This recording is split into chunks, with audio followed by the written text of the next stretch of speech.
नमस्कार। आज के इस चर्चा में आपका स्वागत है, जहां हम सिर्फ सतह की नहीं बल्कि गहराई में उतरकर तथ्यों को समझने वाले हैं।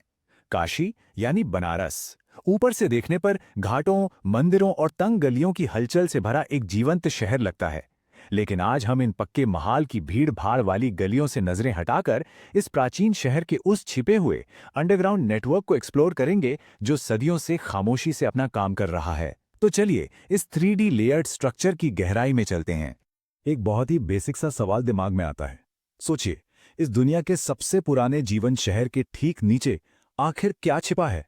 ऊपर जिंदगी इतनी तेजी से धड़कती है, तो नीचे का अंधेरा कौन से राज समेटे हुए है? देखिए, ये सिर्फ एक रहस्य नहीं है, बल्कि एक पूरा का पूरा जियोलॉजिकल और हिस्टोरिकल साइंस है, जिसे आज हम यहाँ डिकोड करने वाले हैं।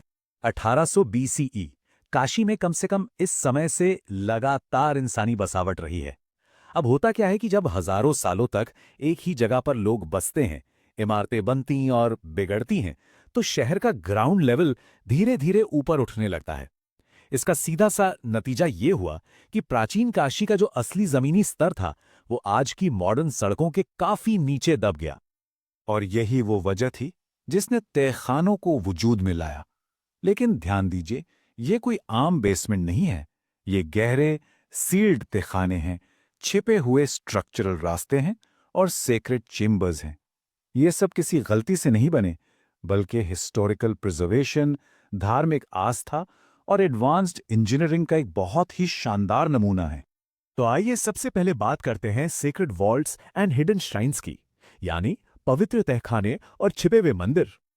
हिस्टोरिकली अगर हम देखें तो वाराणसी के लोगों ने आर्किटेक्चरल कैमोफ्लाज यानी ढांचे को छिपाने की टेक्निक का बड़ा ही जबरदस्त इस्तेमाल किया। जब विदेशी आक्रमणकारियों का दौर आया, जैसे कि औरंगजेब का समय, तो लोगों ने अपने इष्ट देवताओं को छोड़ने के बजाय एक नई तरकीब निकाली। उन्होंने पहले से मौजूद मंदिरों के ठीक ऊपर मल्टी स्टोरी रेसिडेंशियल घर बना दिए।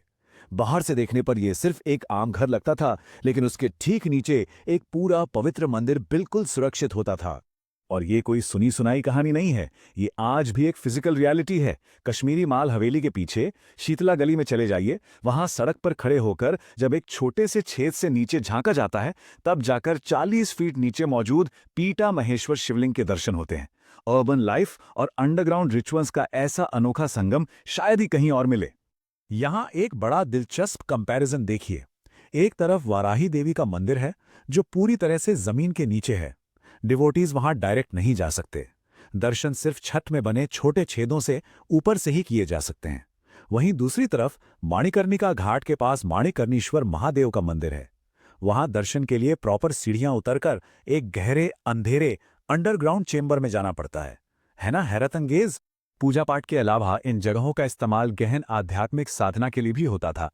हिस्टोरिकल अकाउंट्स बताते हैं कि क्रिया योग परंपरा में एक स्थानीय वकील को तंग और अंधेरी गलियों की भूल भुलैया से होते हुए एक अंडरग्राउंड गुफा में ले जाया गया था।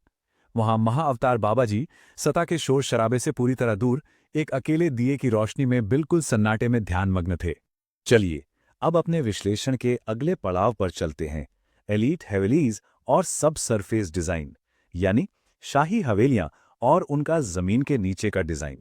काशी का एक बहुत मशहूर पुराना नाम है 3.5 हवेली का शहर। इनमें शामिल हैं कंगन वाली हवेली, कश्मीरी माल की हवेली, देव की नंदन हवेली और खट की हवेली। इनकी आर्किटेक्चर सच में अद्भुत थी। जैसे कंगन वाली हवेली की नींव नदी के भीतर बहुत गहराई तक जाती थी, ताकि मॉनसून में गंगा के तेज बहाव को सहा जा सके। और कश्मीरी माल की हवेली तो सॉलिड चुनार सैंडस्टोन से बनी एक मैसिव 4 मंजिला इमारत थी। इन हवेलियों ने अपने भीतर जैसे एक छोटा सा ब्रह्मांड समेटा हुआ था। कश्मीरी मल हवेली के ठीक पीछे स्थित अंडरग्राउंड पंचाक्रोशी मंदिर इसका एक परफेक्ट एग्जाम्पल है। ऐसा माना जाता है कि इस छोटे से अंडरग्राउंड मंदिर में क्रिस्टल स्टोन के देवताओं की पूजा करना पूरे काशी की 50 मील लंबी और थका देने वाली फिजिकल पंचाक्रोशी यात्रा करने के बराबर है। तो इन हवेलियों के नीचे बने इन विशाल तहखानों का डेली लाइफ में क्या यूज था? एक्चुअली ये मल्टीपर्पज थे। इनका इस्तेमाल कीमती खजाना सुरक्षित रखने वाले वॉल्ट्स की तरह होता था, गर्मियों में ठंडे कमरों के रूप में होता था और इमरजेंसी में इंटरकनेक्टेड एस्केप कॉरिडोर्स की तरह भी। और टाइम के साथ जब नेबरहुड्स में दीवार से दीवार सटाकर नए घर बनने लगे तो कई बार ये अलग अलग तहखाने आपस में जुड़ भी गए। अब आगे बढ़ते हैं एक बेहद अहम और डेटा ड्रिवन हिस्से की तरफ, द ज्ञानवापी जीपीआर सर्वे। जब आर्कियोलॉजिकल सर्वे ऑफ इंडिया ने मॉडर्न ग्राउंड पेनिट्रेटिंग रेडार यानी जीपीआर टेक्नोलॉजी का इस्तेमाल किया तो मॉडर्न प्लेटफॉर्म के ठीक नीचे उन्हें कई स्ट्रक्चरल अनोमलीज मिली। इस 3D रेडार मैपिंग में आपस में जुड़ने वाले कॉरिडोर्स, गहरी कैविटीज, बजरी से भरे हुए रास्ते और एक छिपा हुआ ढका हुआ कुआं ट्रैक किया गया। अगर हम इस सर्वे के फाइंडिंग्स को बिल्कुल तटस्थ होकर स्ट्रिक्टली एज हार्ड एविडेंस देखें तो सेलर्स यानी तहखानों का डेटा कुछ इस तरह है। नॉर्थ साइड के तहखानों के प्रवेश द्वार ब्लॉक थे और हिस्टोरिकली इनका इस्तेमाल कमर्शियल कोयला स्टोर करने के लिए होता था, लेकिन साउथ साइड के तहखानों में मिट्टी से भरे चेंबर्स से कई हिस्टोरिकल आर्टिफैक्ट्स, लघु मंदिर, देवताओं की मूर्तियां, शिवलिंग और प्राचीन टेरेकोटा बरामद हुए हैं। और अब सबसे हैरान करने वाली बात, ये जो आज का मॉडर्न जीपीआर डेटा है, ये हिस्ट्री के एक बहुत इंपॉर्टेंट डॉक्यूमेंट से परफेक्टली अलाइन करता है। 1820s में बनारस मिंट के असे मास्टर रहे जेम्स प्रिंसिप ने 1831 में बनारस इलस्ट्रेटेड पब्लिश की थी, जिसमें उन्होंने ओरिजिनल आदि विश्वनाथ मंदिर का एक डिटेल्ड मैप बनाया था। प्रिंसिप के उस मैप में 8 बाहरी मंडपों का एक सिमेट्रिकल प्लान था, जिसके ठीक बीच में एक अंडरग्राउंड वाटर रिजर्वॉयर दिखाया गया था। ये रिजर्वॉयर बेसिकली गंगा जल के लगातार चढ़ावे को ड्रेन करने के लिए डिजाइन किया गया था। और इंटरेस्टिंगली ये डॉक्यूमेंटेड सबटेरेनियन रिजर्वॉयर आज ठीक उसी लोकेशन पर पॉइंट करता है जहां इस वक्त सील्ड वजूखाना स्थित है। आइए अब आते हैं इस चर्चा के आखिरी लेयर पर, टनल्स, इंजीनियरिंग वर्सेस मिथ, यानी सच्ची इंजीनियरिंग और सुनी सुनाई कहानियों के बीच का फर्क। 2018 का दलमंदी बेसमेंट विवाद तो काफी चर्चा में था। उस वक्त मीडिया में अफवाह उड़ी कि एक गुप्त सुरंग मिली है, लेकिन रियलिटी में क्या निकला? वो कोई रहस्यमयी सुरंग नहीं थी, बल्कि उस कंजेस्टेड मार्केट में दुकानदारों द्वारा अपना सामान रखने के लिए बनाए गए गहरे और आपस में जुड़े हुए स्टोरेज गोडाउन्स थे। तो क्या काशी के नीचे सीक्रेट टनल्स होना पॉसिबल है? एक्सपर्ट्स और इंजीनियरिंग कंसेंसस का मानना है कि पक्के महाल के नीचे मीलों लंबी कच्ची सुरंगें बनाना स्ट्रक्चरली अनफीजिबल है। क्यों?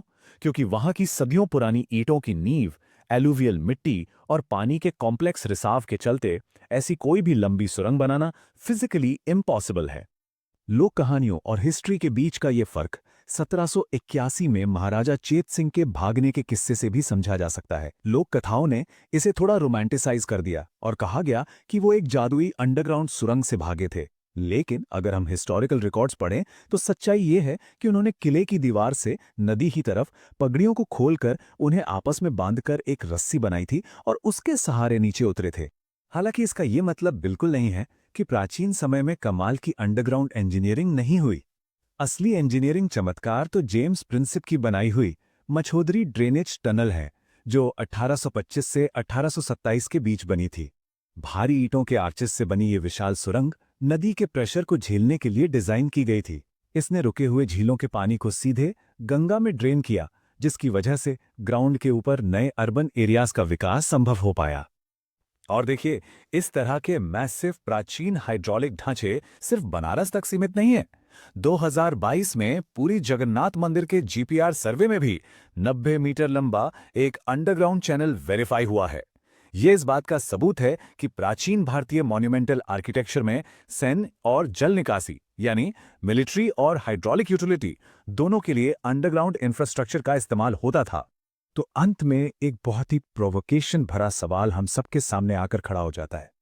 काशी का ये अंडरग्राउंड नेटवर्क सिर्फ बीते कल का हिस्सा नहीं है, ये उस ओल्डेस्ट लिविंग सिटी की एक्टिव फाउंडेशन है।